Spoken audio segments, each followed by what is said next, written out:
Everyone says how horrible it will be to renovate or build your house. We're here to say it doesn't have to be that way. Join 3 seasoned architects as they interview homeowners who recently completed a large project and ask them one simple question. What do you know now that you wish you knew before you started? Welcome to Home, the Second Story podcast. Hi, and welcome to Home, the Second Story. We're 3 residential architects sharing real conversations with homeowners who've taken on custom home or renovation projects. If you haven't already, check out our first episode to hear more about us and why we're doing this. I'm Sherry Scott from Springhouse Architects in Cincinnati, and I'm joined by my co-hosts. I'm Marilyn Modinger of Runsville Studios in Lancaster, Pennsylvania and Boston, Massachusetts.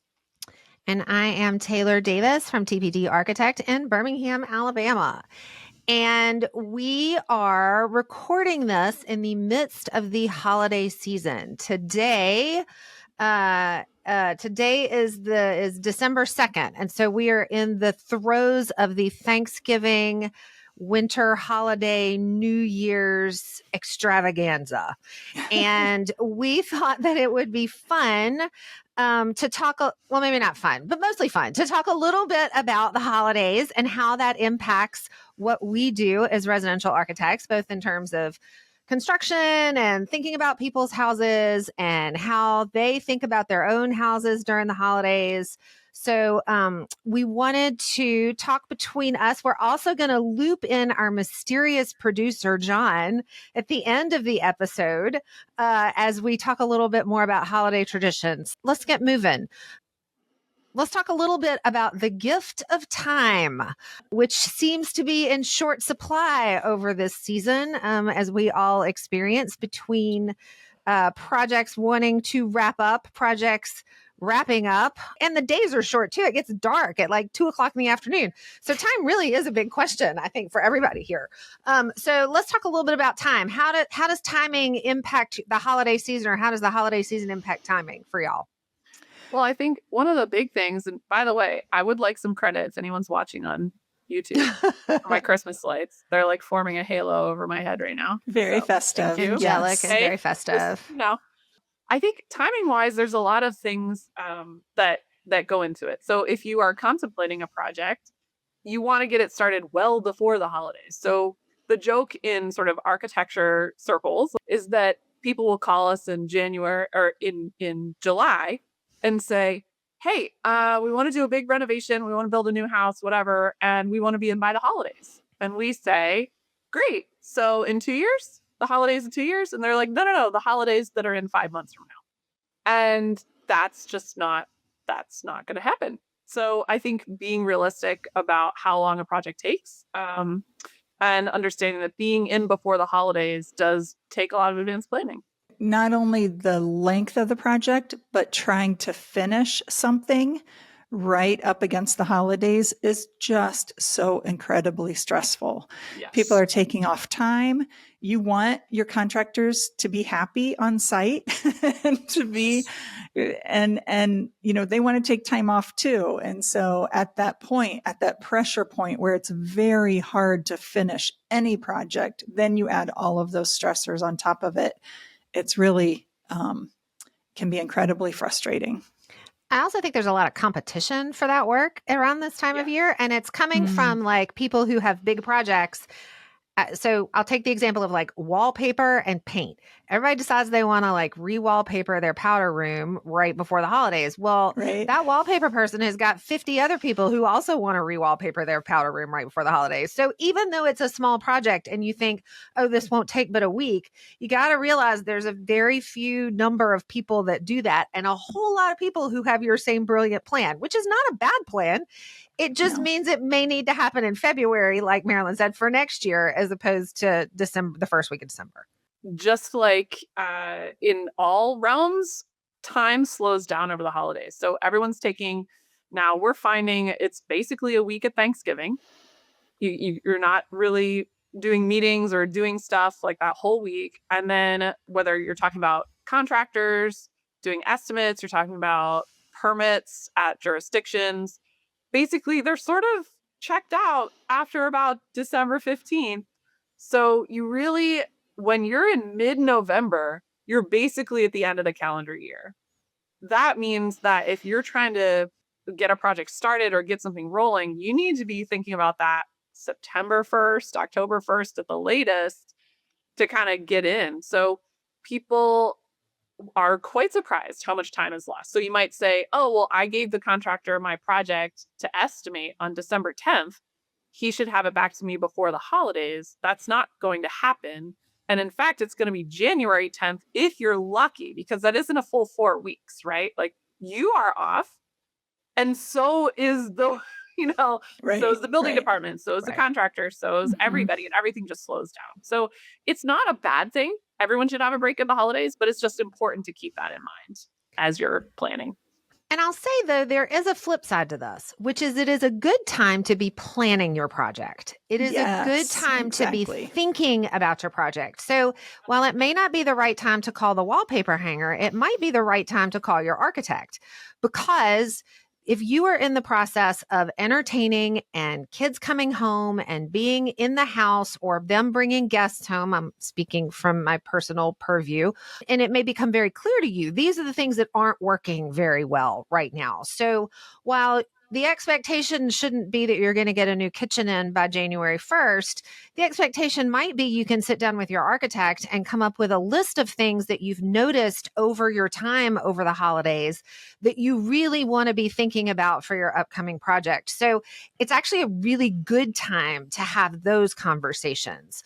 And I highly recommend taking advantage of this moment when there is a lot of pressure on your house to write down and make a list and think of the things that are driving you bananas or the things that you love and you don't ever want to change. Like on the flip side, like, if you're going to do a renovation and you have had your Christmas tree in the same spot for the last 20 years, and that's the Christmas tree spot, you want to make sure that that doesn't get overlooked in the process of redesign. So it's one thing to sort of get an expectation that things are going to get built, but the planning process can certainly start during this phase. That's a great point about especially keeping notes, right? Because you think back and you think on, I don't know, depending on your personality, you think on the good things or the bad things, or maybe both. But to take actual notes about how you're feeling about it, how people fit in, how you think that your other guests felt.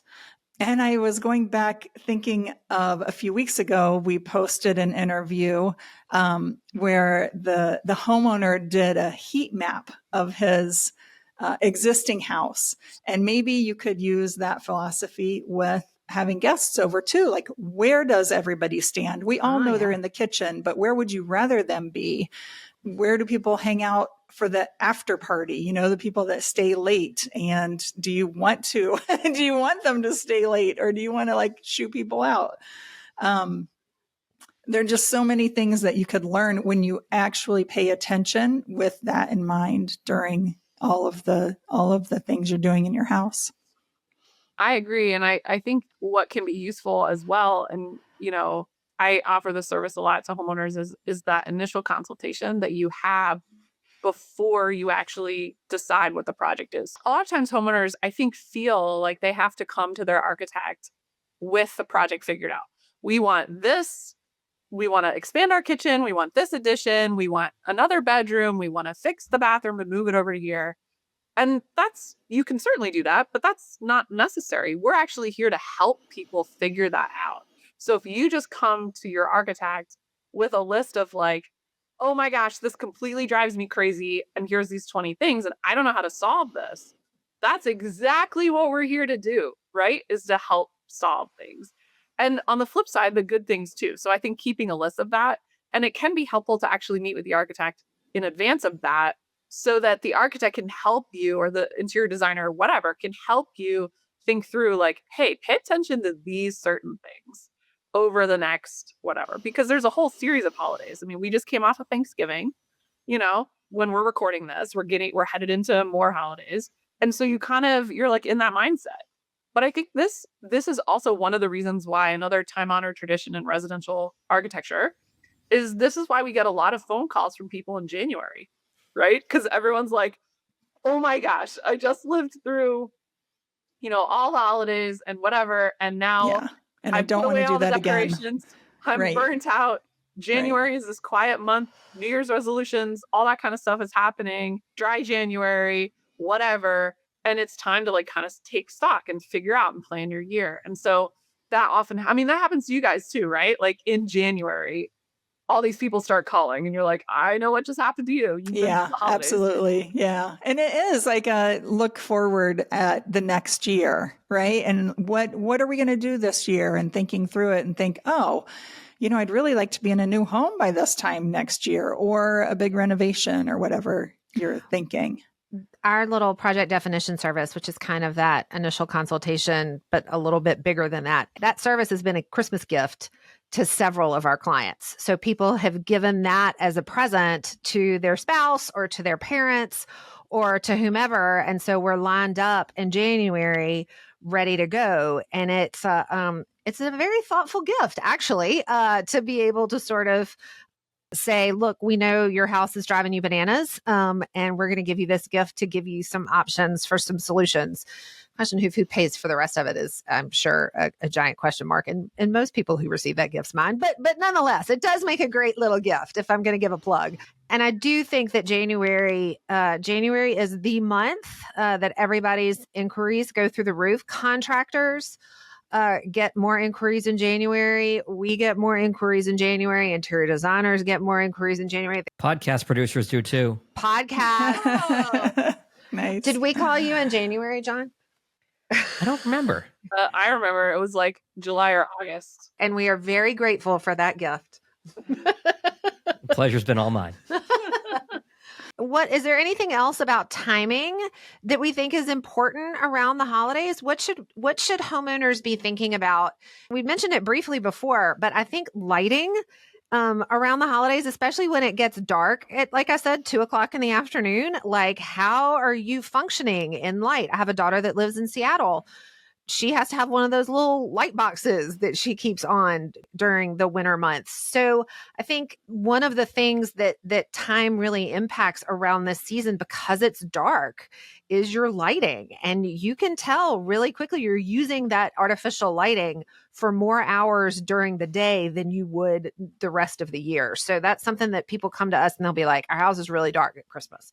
And that's something to think about. Well, the other thing about timing and specifically about light that comes into play, and in Boston, so Boston sticks way out into the ocean, so it gets dark really early. So there's a period of time where it's basically getting dark at 3:30, like actual dark, and it's a few weeks where it's like that. And that really impacts construction because you have to light up the site. It's just that much harder to get things done in the dark. So you can't be working outside, and that kind of thing. And so one thing, this goes back to my days from when I was working as a contractor, a project manager, an estimator, and a laborer. Actually, this goes back to my laborer days, let's be honest, is the slowdown that happens on construction sites when it's cold. Because if you're outside working and you've got gloves on and you're outside for 8 hours a day, you are not moving as fast. Like your hands sort of get cold. You're like fumbling around. You're dropping things. Like you can be as tough as they come, but if it's cold, you are not working as fast. Rebar is really cold in January. It's really fucking cold. So, and a lot of tools you can't operate with gloves on, and it's unsafe. Right. And so there comes a point where, and not to mention winter weather, which is certainly a problem in the Northeast. So projects slow down naturally over that time. And I think this goes back to Sherry's point about, trying to get things done before the holidays. We do have a project right now that the goal is to get done before the holidays. And we are specifically before the Christmas holiday. So we are going to make it. But that took so much planning to make sure. And the original completion date was before Thanksgiving. So, and now we lost a few weeks, not because of anyone did anything wrong, just because of the way things go. So I think that sort of timing and factoring in like when you start projects or whatever, but it's also like the people working outside on these jobs. Like it's dark and cold and it's just, you just aren't going to work as fast. And that's important to keep in mind. Yeah. Taylor, the other thing I was thinking of in terms of how to design or things that we talk about in my office around the holidays is they're so simple, but they're important is electrical outlets. Yeah. Where are they? You may want Yeah. them somewhere special that you don't use every single day. And the other thing is storage. A lot of times, we talk about storage in general, but to specifically talk about holiday storage. And now, I don't know if your guys' neighborhoods are the same, but our neighborhood is insane at Halloween. And we even Yes. say, Yeah. where do these people put all of this stuff that's out in their Giant yard? It's skeletons. crazy. And I love it, but I don't know. How do you plan for that much storage? Where do you store a 20-foot Home Depot skeleton? I don't know. And the huge skeletons. I Don't know. know. It's But crazy. that thing is scaring somebody in some garage somewhere. I did literally just crawl up and out an attic this morning to check on something. And it was kind of funny. They do keep their Halloween decorations up there. It was not the 20-foot skeleton, but as you come up the attic stairs, loaded across the rafter ties is a skeleton looking right down at you. That's Scared awesome. the crap out of me. But Thank you. it was pretty funny. But let's talk about that though. So the unique moments that happen around the holidays, whether it's the 20-foot skeleton or the big meal, right? I think that's one of the biggest things that happens at all of these holidays that we're talking about. You're trying to, I know people their whole lives who are well, I can't host Thanksgiving, or I can't hold a Seder, or I can't do this or that because I literally don't have room for my whole family to be here. And we've all been there, right? So, but you also don't want to live in a house, or most of us can't live in houses that have the formal dining room that can seat 20.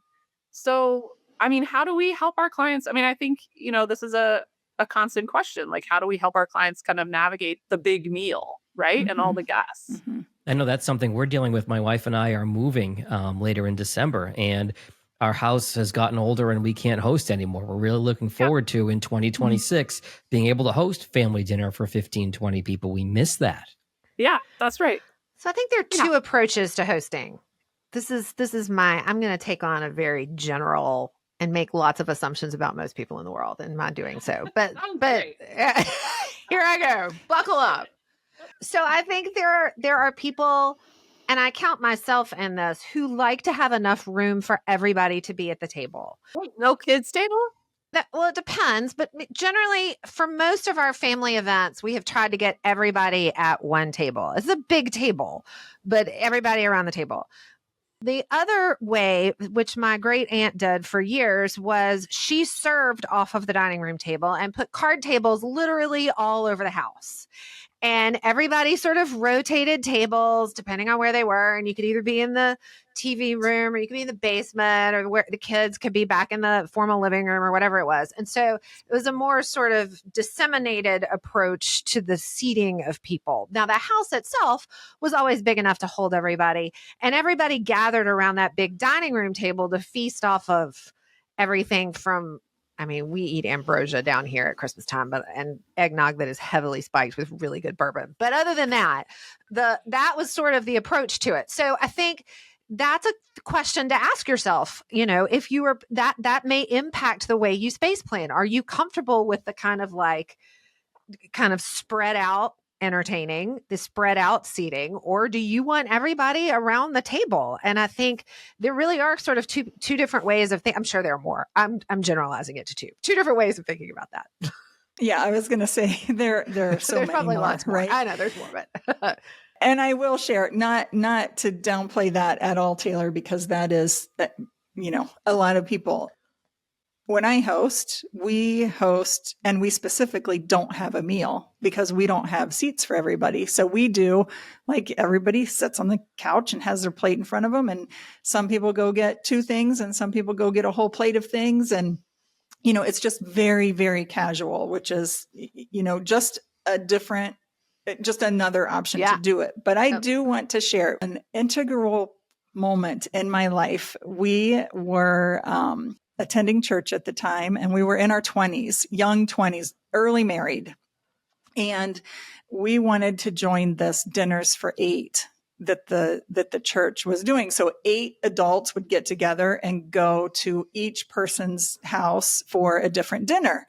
And we signed up, not really thinking of it. And then it came to, we had to host first or something. And I went to my person and I was so embarrassed. And I just said, you know what, we have nothing. Like we're not hosting. Like, could we have it maybe at somebody else's house? And she just sat me down and said, you have to host. Like, this is the point. We want to get to know you and how you are and how you live. And we don't want you to do anything more than what you have and what you do. And it's all good.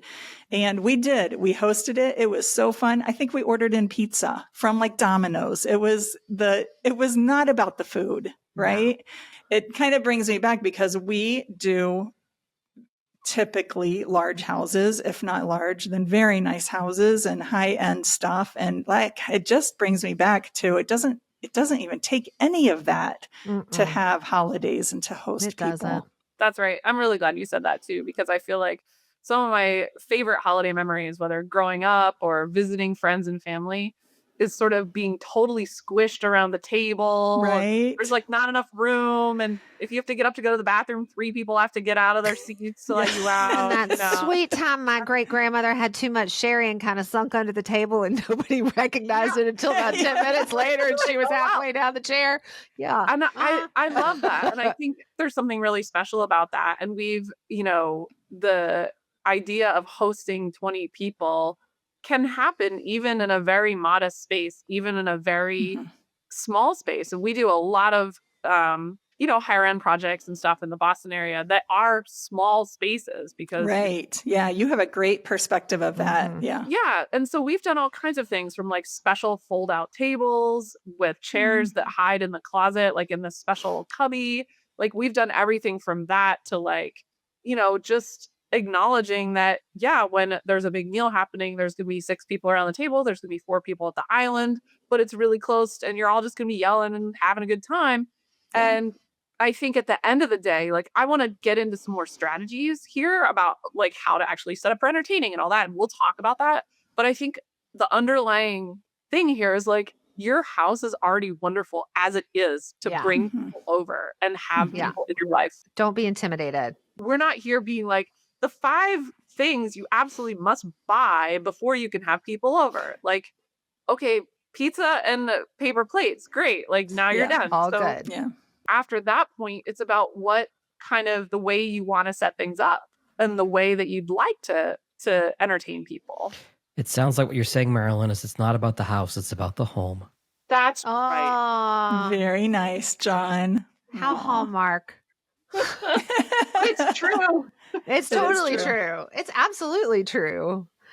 And I wouldn't trade any of those dinners with everybody crowded around a table and, somebody throwing food under the table or the dog coming and, eating somebody's chicken or whatever it is. Like making memories is really important. I had a client send me pictures on Thanksgiving just this last week of they had an early Thanksgiving with some of their out of town children, and they live in a 3-2 cottage that we redid the kitchen for so that she could cook. And they have all of these little nooks where they are able to have all the kids come and sit. And she took pictures of how she had set all of these different tables so that her whole extended family could be there for Thanksgiving. And we've watched these kids grow up. Like these grandkids, they kept the grandkids while we were doing 2 of the 3 projects that we've done over there. And it was so nice to have a client come back to us and have it be like, it's a very modest renovation. I think we added 20 square feet to the house. This was not an enormous house by any stretch of the imagination. And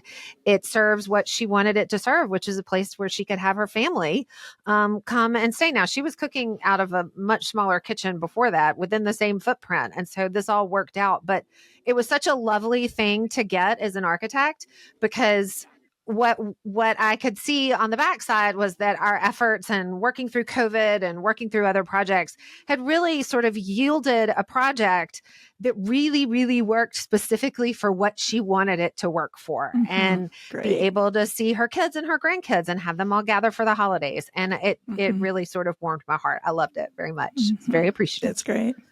Yeah. I think too, those moments, I mean, I renovated my whole entire house. Like, it was not habitable when I got a hold of it. So it's 1720s farmhouse that hadn't been inhabited for a long time and hadn't been renovated in 70 years. And I needed to do everything from scratch. And it was those moments that I was thinking about that now we just had here sitting around the table on Thanksgiving. Like what are those moments? And I will say that it is great to be all squished around the table. It is super fun to be like able to yell across the room and be like, you're all piled in. And I grew up in a really big family, and that's like part of what it all is about. And I love living in a house, in a kitchen that I designed, knowing that I did things because that's the way I like it. And I think that's the flip Right. side too, is like you can make do with anything, and that's Right. absolutely fine and great. And if you are renovating your kitchen, this is the time, that's the time to do it how you want. And we've talked a lot about specific kitchens, tactics and whatever, and we don't maybe need to go into all of that now, but just to say, like, what are the things that make my house and my kitchen work for, multiple people trying to cook at once, or, and one thing I'll say that's a little bit controversial. So hot take time, warning, hot take, is my house, being a really old house, has separate rooms. So my kitchen is a separate room from the dining room, which is a separate room from the living room. Now there's no doors, there's just doorways. So there's like a 3-foot opening that leads to each one.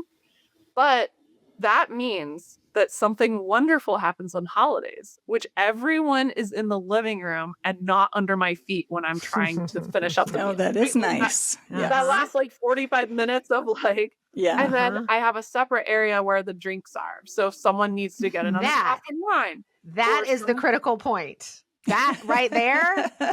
What we tell people all the time is that if you want an open kitchen, great, but put the bar somewhere else. Yes. Like put the bar in a remote location next to a television watching area or something, because 50% of the time people are going in the kitchen not really to help you cook because they're looking for something else to drink. If you can move that outside of the path of work, you have opened up a whole new entertaining space that you didn't know you had. And so that's the anchor. I say that over. I'm so glad you said that, because that's really the for us, at least, the thing that we talk about the most is open concept kitchen is great if that's what you are looking for.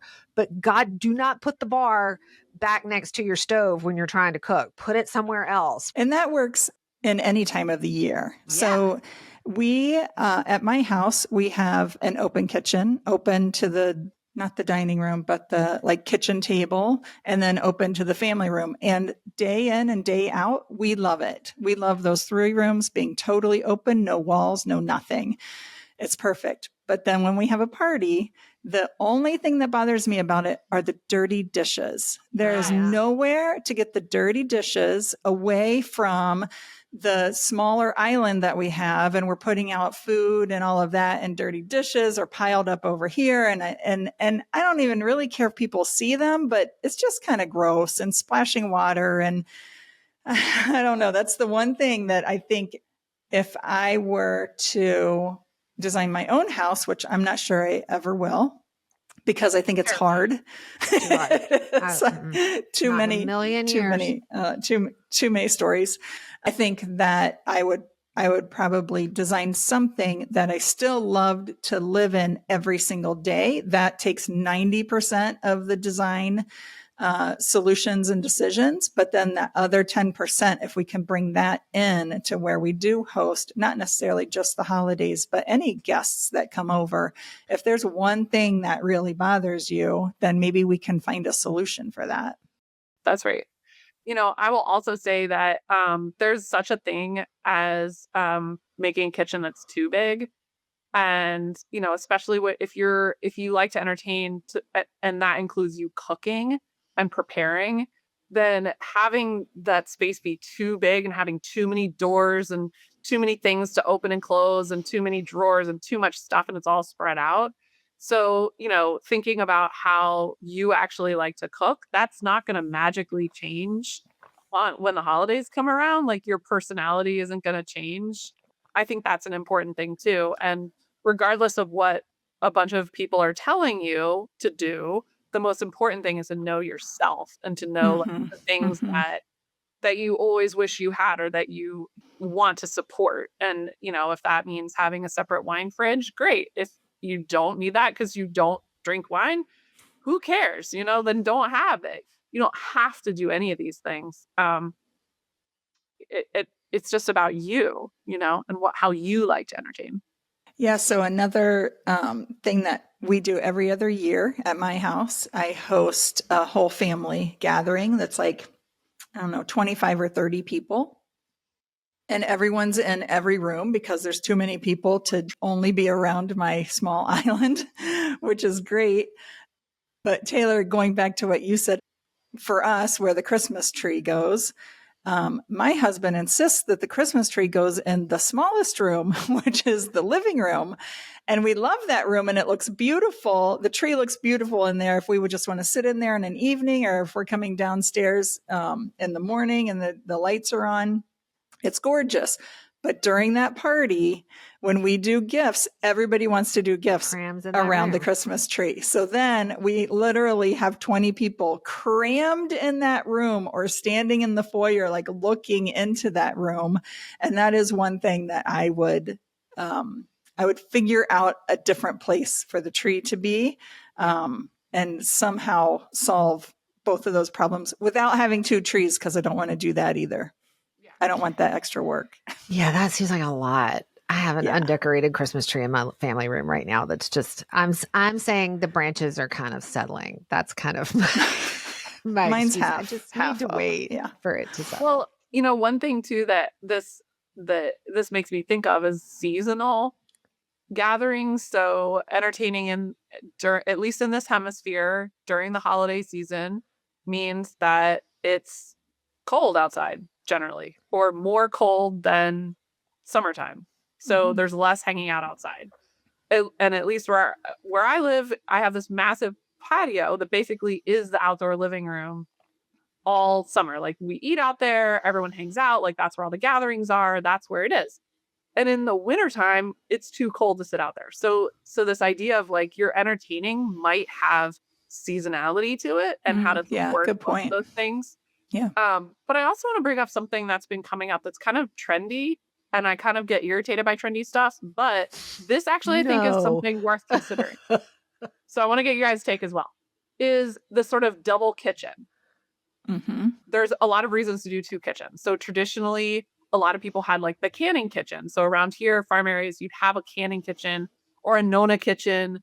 Or a kosher kitchen. Sometimes kosher kitchens. Well, so that's where I'm going. Also, that's where I'm going, is to say like that there are many traditions in which having two kitchens is necessary to make the house work. So your kosher kitchen and non-kosher, and your Nona kitchen and your canning kitchen and these types of things.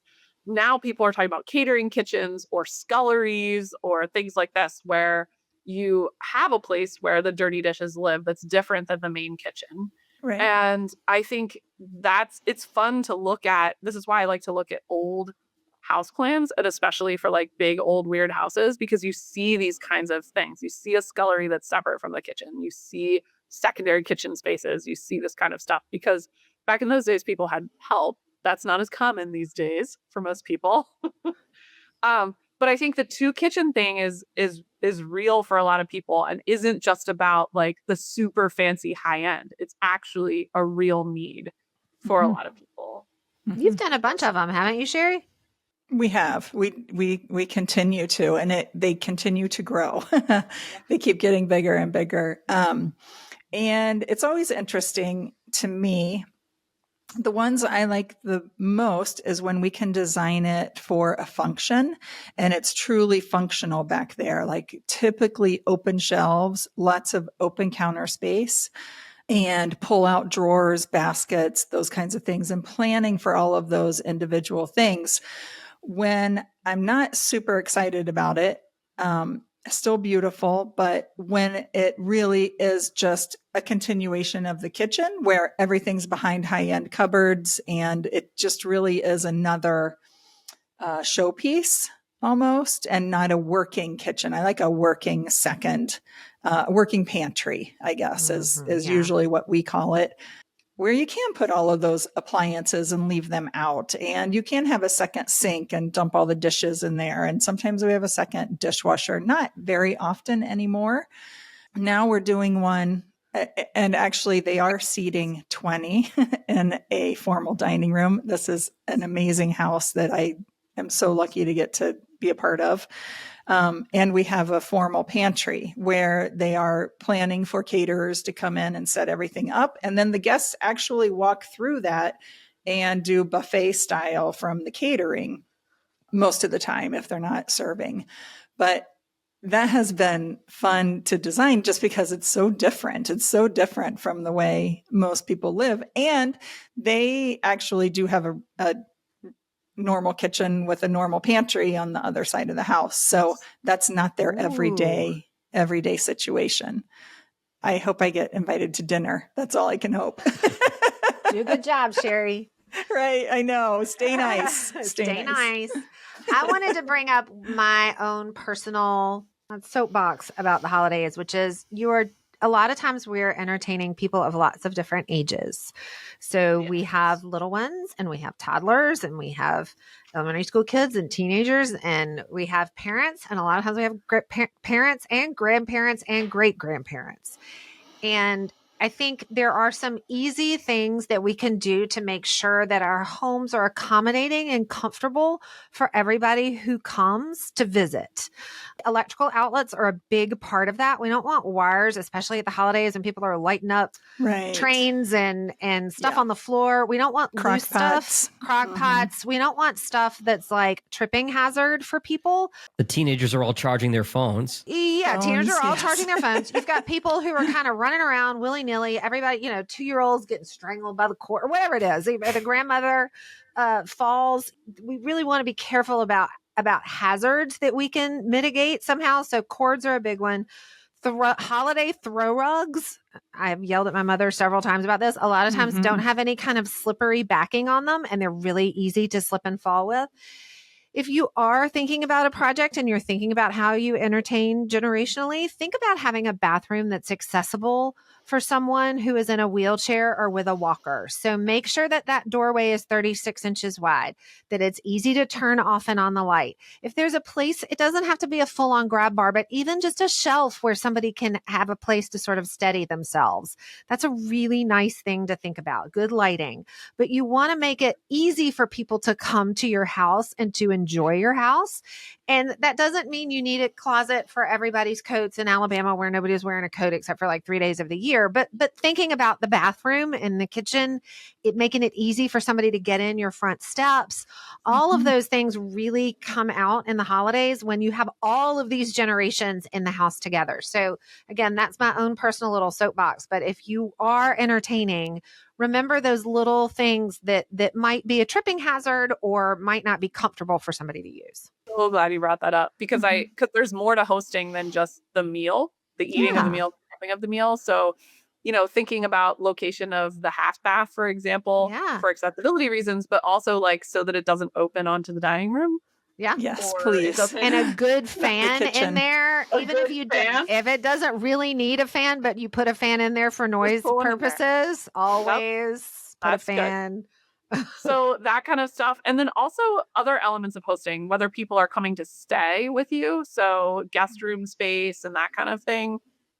That's difficult in some of our projects, like I mentioned, that are usually pretty tight. And we don't have oodles of room for guest rooms and all that kind of stuff. So we've done Murphy beds a bunch of times, or we've done combination home office guest room that can kind of convert. So those kind of solutions are great. But it's the same thing. It's like, it doesn't have to be fancy, but it does have to support someone's basic function. Like you need a bed, you need to be able to walk around all sides of the bed. Ideally, you have a bathroom for that person to use, that is not far away or is the family bathroom or whatever. So, and not necessarily a Jack and Jill bathroom. That's my pet peeve. Yeah. Yes, for exactly. guests. Yeah. For guests, exactly. So then all of a sudden they're like walking in and like, there's a kid in there. Like, or the door's locked or, Which actually those make for really good holiday stories. Like the time grandma walked in on me taking a shower as the 15-year-old boy those are funny. Yes.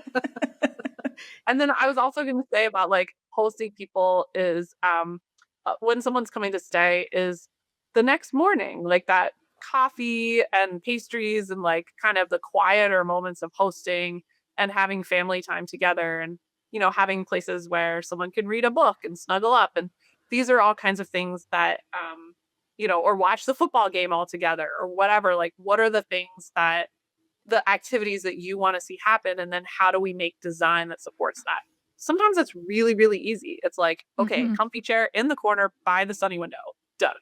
Yeah. Like it doesn't mean even redesigning something or building something. But I think sometimes people just see the pictures of things or the Pinterest, whatever.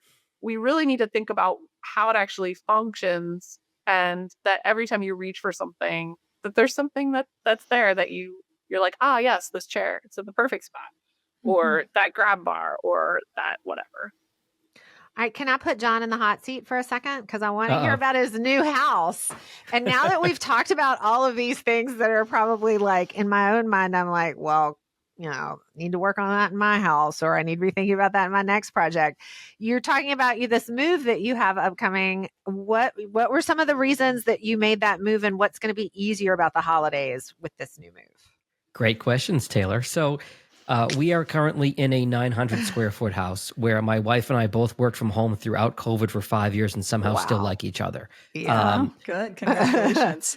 Well done. Thank you. And we are moving to a 2,000 square foot house. Oh, yeah. We are in an old bungalow ranch style with one main bathroom. So when we have even one other couple over, we've got to hide the toothbrushes because it's all the same bathroom. So in this new house, we will have obviously the half bath downstairs. We'll have the master bath, or I say primary bath up by our bedroom, and we'll have the guest bathroom with two guest rooms. So that was one of my wife's big things. I don't want to have to hide the toothbrushes every time somebody comes over, which makes total sense. Yeah, it does. So having more space, I'm going to have, as you can see behind me, this is my recording studio. It's my office. You mentioned Murphy beds a minute ago. For those watching on video, the credenza behind me is also a Murphy bed. This room that I'm sitting in right now is also, I have an exercise bike just off camera here. It is our exercise room. It is my office. It is our guest room all at once. To be able to have those things as separate entities is something we're very excited about. So we've we've loved this house. We've got engaged and married here, but we've kind of outgrown it. We're looking for a bigger space and in a more desirable neighborhood that's right by our favorite taco place. We couldn't have picked it any better. Nice. That sounds spectacular. Well, what about this new space is going to make holidays different for you? My wife owned the house as a single person before I moved in with her and we got married. And when she first owned the house, the basement was furnished. So she would line the couches up, put a couple tables up in the living room, but there was overflow space for the kids to go play downstairs and things like that. We have since had a basement flood. We've pulled up the carpet. It is no longer a usable living space. So we could maybe fit 10 or 11 and it would be tight upstairs right now. But one of the things we kept looking at as we were looking at homes was, can we lay out a long table or a couple long tables and have space for 15, 20 people? The kitchen looks great. That's got a nice hood over the oven, which I know we've talked about in a previous episode. There's a microwave built into the shelving on the island in the kitchen. There are a lot of things we're just really, really excited about for this house. And the best part is it's 3 miles away. So we're going to take our SUVs and move most of the stuff on our own. And we only have to have the movers for the furniture the last day, the Monday after Christmas. So we're very excited about that too. Congratulations. And Thank you. I know we get all sorts of credit for giving you all the things that you need to look for in your new house. Absolutely. I mean, I kind of, you say that in jest, Taylor, but I kind of had the three of you in the back of my head of like, this space would work for this. No. That's amazing. I will say at one point we were considering thinking about tearing down and rebuilding or building on our own. And there may be a time in our life where that's right for us, but having a lot of education working on this podcast with the three of you on this process, we were able to find a home that ticked 95% of the boxes we wanted. And we were like, okay, this is going to be it. And the home is practically move-in ready. We've got to put a gate up in the driveway for the dog, but the backyard is fenced in, a little bit smaller. The dog will get over it. And we've got to paint the 2 guest rooms because the family there now has 2 little girls and the rooms are pink. And nothing against pink, but if I'm going to be recording podcasts, I need to have a different color behind me, a more neutral color. Fair. Well, I do always say that the only reason to do a custom home or a whole home remodel is if you cannot find something else that suits your needs. And because number one, it's more sustainable to go into a home that is already built. There's nothing more sustainable than an existing building. And it's less stressful, to be able to find something. But then, luckily for us, there are plenty of people that can't quite find exactly what they want for that time in their life. And we get to, work with them and make it happen. And it's funny, on the flip side, the home that we're selling, that we're moving out of, we're in a neighborhood where there are, I don't know if it's a derogatory term, but McMansions going up everywhere, where a lot of these older, smaller homes just getting knocked down, including the home next to us. And they're building these giant homes. And we were 95% sure we would just sell it to a developer. They would knock it down and build something. But as it turns out, we sold to this couple that wants to buy it for their single daughter and have her move in. And she's a single lady. It's the perfect size for her. And they really like the way the house is laid out. And so we weren't expecting to sell it to somebody who is going to move into it, but that's how it turned out. Oh, that's awesome. Yeah. So, and as far as like being able to host people in a way that that's, I don't know. I feel like that's a big part of why we have homes in the first place, is to invite people over and to have everyone.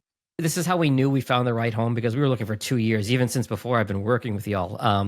My wife and I were at dinner with friends of ours one night, and she said, I went out of the house to, with the carpet people to measure or whatever. And I looked around the house and I said, I can't believe this is going to be our house. And I said, okay, I know we got the right house. It's the right one. That's right. Love it. Yeah. And home is where you make the memories, and the holidays are a lot of are where the memories are made. And, for kids to come back home and to establish new things that happen. It's really important you don't have to get it exactly right, but you have to put some thought into it. Taylor, you'll appreciate this. We were going to move in the Monday after Christmas, and we're like, well, we should have a housewarming party. Should we wait till the spring? And my wife and I looked at each other and said, we should have a Super Bowl party. The timing will be perfect. Oh, there you go. Perfect. I like it. Well done. I think the holidays can really sort of highlight all of these things that we are talking about when we're talking about houses, but the holidays are just one part of the year. A lot of this stuff is happening year round. And like we talked about at the beginning, it's a good time to sort of make that list, to be thinking about the things that you want to change or that you want to address in your check it. Cute.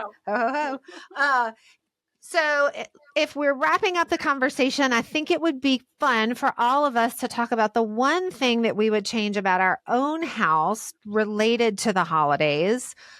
If we were doing a project at ourselves at our own house. And I know everybody's done some things to their houses or bought new houses or whatever. So I'm curious to hear what everybody's one thing is.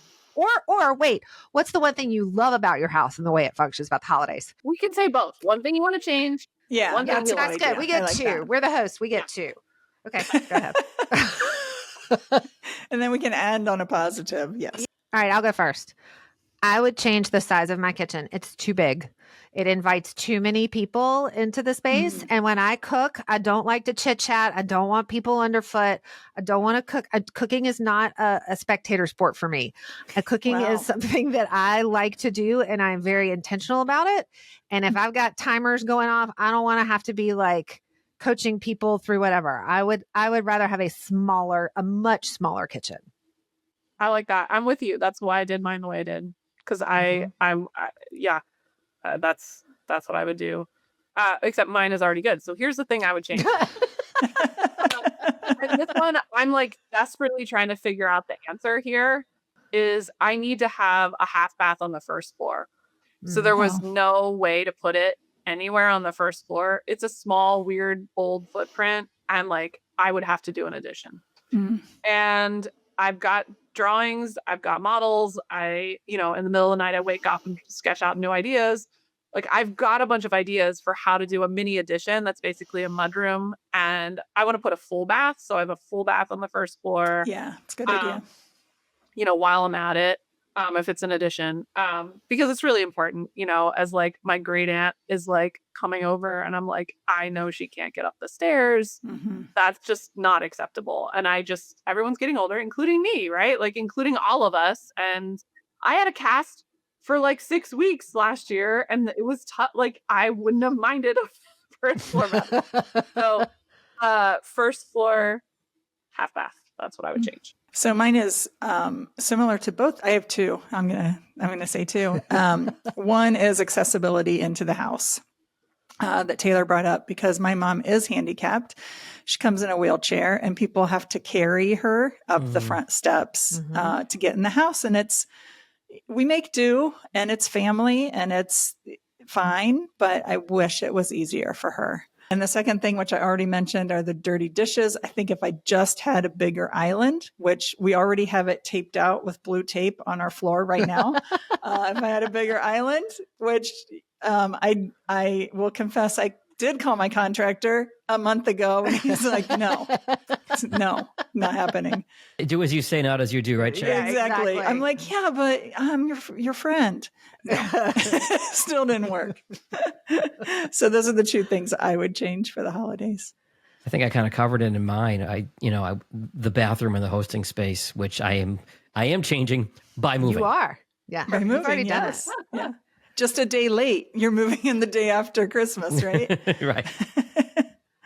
So the one thing we love, one of the things we love about the holidays, and I will say we have a sort of awkwardly large family room, which we've never really bothered to furnish very well, but at Christmas, we get a big tree and it fills up the hole in the family room. So it's the one time during the year that room feels really right is when that Christmas tree is up. And for a long time, we sort of battled furniture and what we were going to put there. And we have kind of a table that sits there and it's fine. But that room really shines with a Christmas tree in it. And so I get excited when the kids are getting ready to come home and we put the Christmas tree up because that room feels like a good place to be again. And it's amazing how just for that one thing kind of fills that space. Nothing else really could. And it was made for that. It was made for that. So that's a nice thing. I love that. The one thing I wouldn't change is super sentimental. I live in this house that was built by my great times 11 or 12 grandfather. Wow.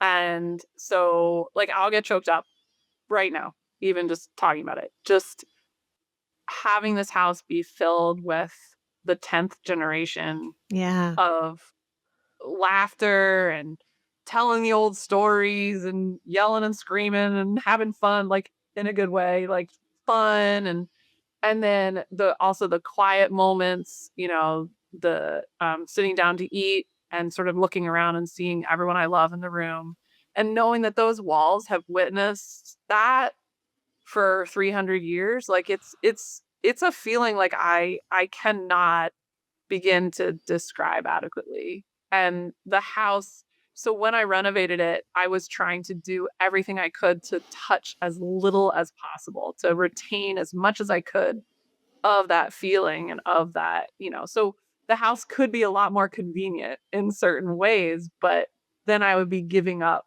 that patina, the age, how all the stairs have a divot because 300 years worth of feet of my ancestors have walked up and down that. And I just, they're carrying me out of here. Like I'm not moving. So, and, that's something I wouldn't change. I didn't change it when I moved in and I'm not going to. Sherry, let's just skip us because we can't I talk know. about it. I was like, why didn't you let me go before you? Drop 300 years of Motingers. Boom. Weavers. Ho, ho, 300 years ho. of weavers. Weavers. All right. Well, maybe someday I'll get there and experience Well, that's what that. we're creating now is the generational homes for the future. Yeah. Right. All right. Well, I will go next. It's not as exciting as or emotional as that, but I do love just this morning, our bedrooms on the second floor came downstairs, and Bob is my husband's kind of a techie, gadget guy. And he has all the lights on timers. And so when we come downstairs and it's dark outside, our Christmas tree light is already on in the living room. Aww. And so I come down, the lights are on, just the tree lights are on. It's so peaceful. And I'll go and make tea and go sit down in my living room, which we've talked about. I don't design living rooms very often because people don't really ask for them anymore. But I love my formal living room, and I do sit in it. Yeah. And just sit and look at the tree. It's beautiful. Yeah. I will say, since you love to ask your guest what's one thing you love when you walk into your home and see it, let's use a cliffhanger since I haven't moved yet. Come back to me in June, and I will tell you what my favorite thing about the new house there is. we go.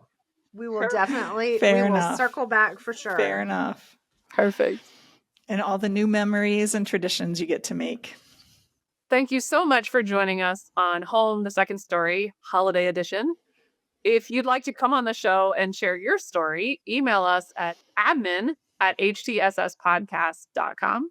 We'd love to have you as a guest. For more inspiring homeowner stories and tips, we will see you next time. Happy holidays. Thanks for listening to Home, the Second Story podcast. Feel free to share this episode with a friend. Contact information for all three of our architects are in our show notes. And don't miss future episodes.